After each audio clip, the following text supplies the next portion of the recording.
I don't know who I'm dealing with when I get comments from these people who they just say, repent, it's Satanism. And it's like, wow, where are you guys coming from? I'm just exercising my right as freedom of speech, and I've got an opinion on my own experience. But what I'd like to start to do, obviously, because I never intended to go on this path, Edward, and I don't know whether you did, but I found myself on it, and I found myself pretty embroiled within it, in view of the experiences that I've had, which when I had them, I was under no doubt that it was Jehovah. It wasn't Yahweh. It was Jehovah. That particular energy, and then Jesus, and then I've had angel visitations, and then I've been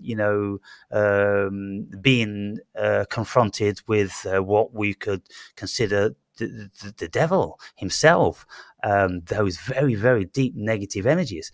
And so I know that these things are there, only I just can't slip into the dogma that is all that's there, and they are called X, Y, and Z, because these things have been called different names all over the world for a long, long time, thousands of years before the advent of Christianity. And so I'm open to what these energies are, astral beings and other spirits when we have different states of consciousness.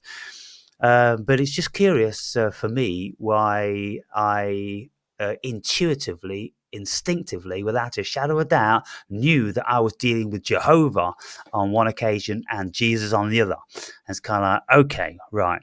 What am I going to do about that? How am I going to get to the bottom of what these experiences are? Many people would just like buckle and say, well, obviously it's God, and obviously I'm being given the message and now I must follow. I'm like, well, I don't know whether they're God or not, because when we look into, who the demiurge was, or who Jehovah was, and there's lots of roots to Anunnaki, and all these different sorts of things. And when you read the Old Testament, doesn't sound like any benevolent God, and particularly in view of the fact that they speak of the Elohim, gods. Well, there seems to be quite a lot of them around at the time, and that would comply with the Anunnaki literature. So what are your feelings or knowledge about those sort of things? Well, we're talking about experiences. Yeah. You made your experiences. You didn't ask to be in contact with Jesus or No. Jehovah. You didn't ask them to come. Yeah. Or something, and they came, or something came that you felt to be them. Okay. Yeah. So these are your experiences, and for me it was similar in a certain way. So I normally you say, well, I came to the insight or feeling the strong conviction that Jesus is true through my connection to the Father. And so if you connect to a spirit, to a power, then if you love the spirit, and God is just, it's a spirit, of course, it's an entity. Mm-hmm. So this is just for you, that you maybe you I don't know if you ever heard it, but so there in Christianity there is a God who is sitting on his throne it's in the causal plane. Of course they don't call it like that. Yeah. But he's huge, and he's beautiful, and he's also very scary at the same time. And he's mind-blowing. This is the God on his throne. Yeah. But when he is acting here on earth, he's here in he manifests himself as an angelic spirit it's God, but he manifests himself as a spirit at the same time. So he's on his throne, but at the same time he's also present here on earth as a certain spirit, and it's called the angel of Yahweh, Jehovah, whatever you might call it. Right.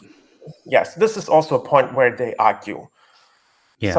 Some say it's Jehovah, some say it's Yahweh, and some even say you have to use this name, and otherwise you are a sinner or whatever, which is of course Yeah, as far as I'm concerned, not being steeped, indoctrinated, or have any relationship with any of that stuff, I'm not under the jurisdiction of having to call what I experience anything other than my intuition that told me that.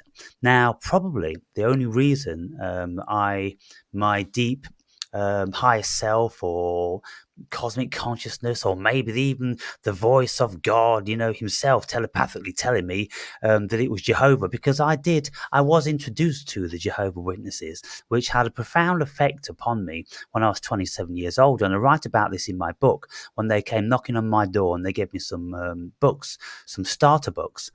And I had no other relationship with any other Christian sect.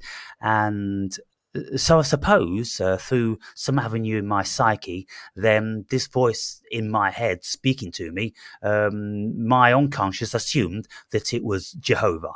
We have to look into all these possibilities as to why these things come about.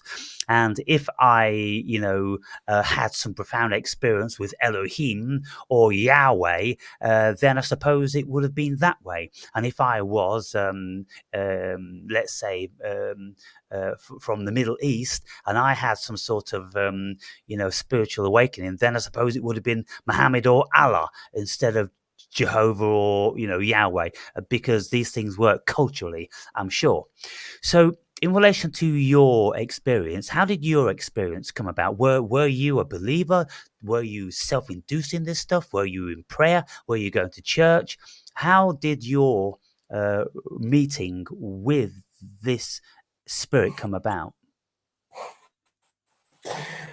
Oh my God, this is so huge.